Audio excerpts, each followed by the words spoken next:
absolutely strong first RKC have got it wrong. If you're a coach and you use kettlebells to train your members and clients and you don't understand these principles of the snatch, then you're doing them a disservice.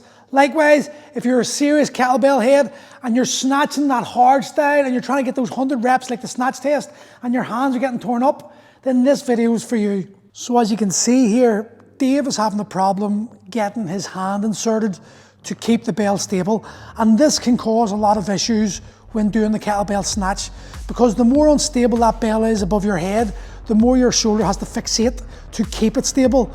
And it's an easy fix as long as you just practice these wee simple drills. What I want you to understand is the stability required for the kettlebell snatch, and if you can get that stability, how much easier the technique will be. Too many people make the mistakes of rotating the bell over their hand when they're snatching, and what that's doing is, because they're over gripping, it's causing calluses to be ripped and hands to be torn, and that's putting you out of training. Now, there are methods to fix that and to accommodate that when it does happen. I'll show you that in the next video, so make sure you look at this one, the next one as well. But for most people, a very simple understanding of why you're doing what you're doing can lead to greater results with using the kettlebell snatch, and this also applies to the clean. So the first thing you got to understand is, when we set the bell up, we set it with the handle 12 o'clock to 6 o'clock, and I put my little finger on the inside of the handle part at 6 p.m. or 6 o'clock, okay? And I don't grip with my hand, I just hold it with my fingertips. This is crucial because we're going to allow the bell to rotate naturally, and I'm going to create as little friction and as little contact with this part where we get the calluses as possible through applying these techniques, this drill. Now, the second thing you got to do is understand that absolutely strong first RKC have got it wrong. That is my absolute beliefs, because they teach it in a wrong way, or they did when I was coached by them. They teach you to turn your hand down. So your thumb passes through your leg first, and then you do the kettlebell swing, and they do it like this. Now, here's the problem. The body is what drives the weight forward. This is 8 kilos. This is a gift. I can lift up my arm. But if that's 48 kilo, if that's 60 kilo, if I've got kettlebells up to 92 kilo, there is no way in this earth I can expect to get the same level of force production by having my hand here and having my thumb here. This is by far the better way to generate force, because it actually forces my arm to be in contact with my entire body, which means when I propel it forward, my hips forward, that whole arm takes on the energy I've created from my glutes and my legs, instead of here where there's a gap and now it's only my groin is going to create that force. I would rather have more contact with all the arm, the part of the body that's going to hold the bell in that part of the movement.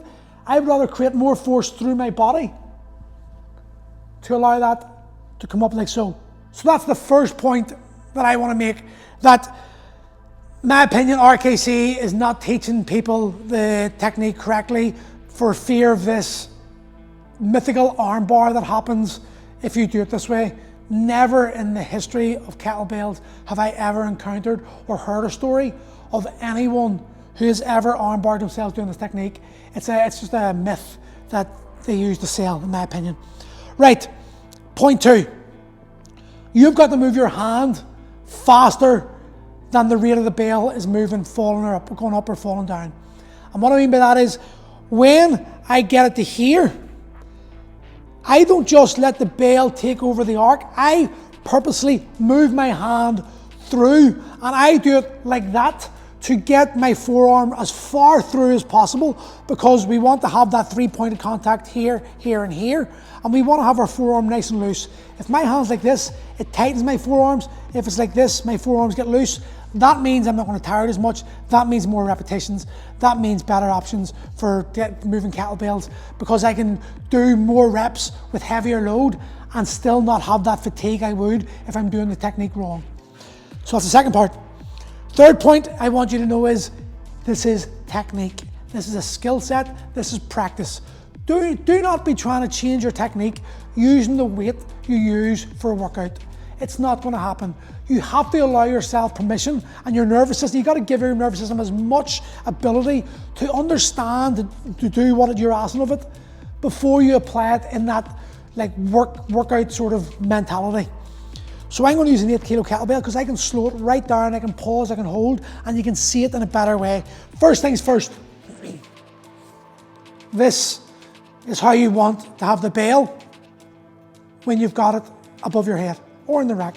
Forearm soft, there's contact here, there's contact here, and there's contact here, and I'm holding it with what I call the fork of the hand, okay, between the index finger and the thumb. It just nestles there, and you can see my forearms right through. Now, in the beginning, this isn't going to be comfortable. This is going to cause you pain, and you're going to want to do that because you want to keep the bell as away from its contact as much as possible because it's less painful. But doing this, getting comfortable with it with an 8 kilo, then you move to 10, then you move to 12, then 14, then 16, then 18, then 20, and so on, so on, so on. But I recommend competition bells because this competition bell, 8 kilo, is the same size as the 48 kilo, meaning it will rest in the same spot, meaning that all the calluses I'm going to build up when the kettlebell repetition after repetition lands, it's going to go to the same spot, and I'm going to toughen that area up, which will mean less pain down the line for me. Now, when we do this above the head, I'm going to bring it down, and as I bring it down, what I don't want to do is cast it out. That pulls it away from me. That also makes the bell heavier because of the arc it's traveling in is greater, meaning it's going to create more mass, meaning my forearm is going to have to work harder to grip that bell. I want to get lots of reps done because it's going to give me a good strength endurance workout. It's going to help my cardio, going to help my mindset. It's going to challenge who I am and what I can do and what I believe. I don't believe in this, well, I do believe in the short 5 reps, but that's for power. For most people want to get fit, they want to burn fat, you need higher repetitions.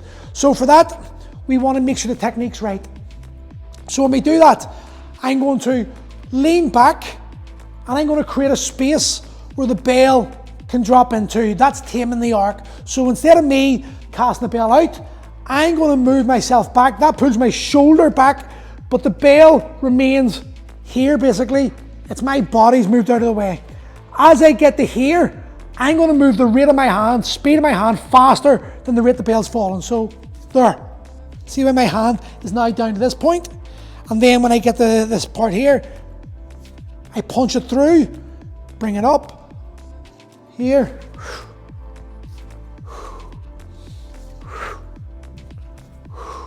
And it's nice and relaxed. Punch the hands through, it's nice and loose. Forearms low, my hands right through like so. And then I'm gonna whip it, and you'll notice what I do is I use my lower body, the trunk, to initiate the movement, to bring the bell in the center line rather than just doing this. I have a wee small hip twist. This is my technique, right? This is what I have developed over 20 years doing this technique. It's not perfect for GS, it's not perfect for hardstyle, but for me and my practice, it's absolutely perfect. It's what I call my snatch. Here, down, punch. Here. And you see the initial is the arm, and I rotate the bell to bring it down. Here, punch it through.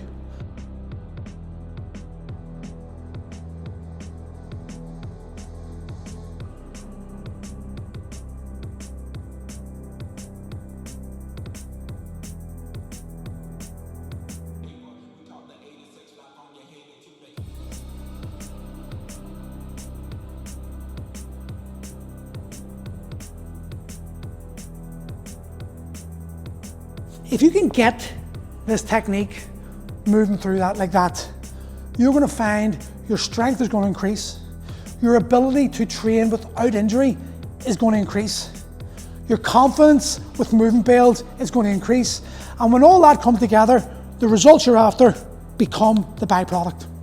So give that a go, practice with it, remember, leave the ego at the door, understand the purpose of what you're doing and why you're doing it, and make that your go-to technique for your kettlebell snatch, or at least take those principles and adapt them to your own hand size, your own abilities, your own movement patterns, but understand the principles of bypassing the palm to allow you to do snatches without the risk of injury.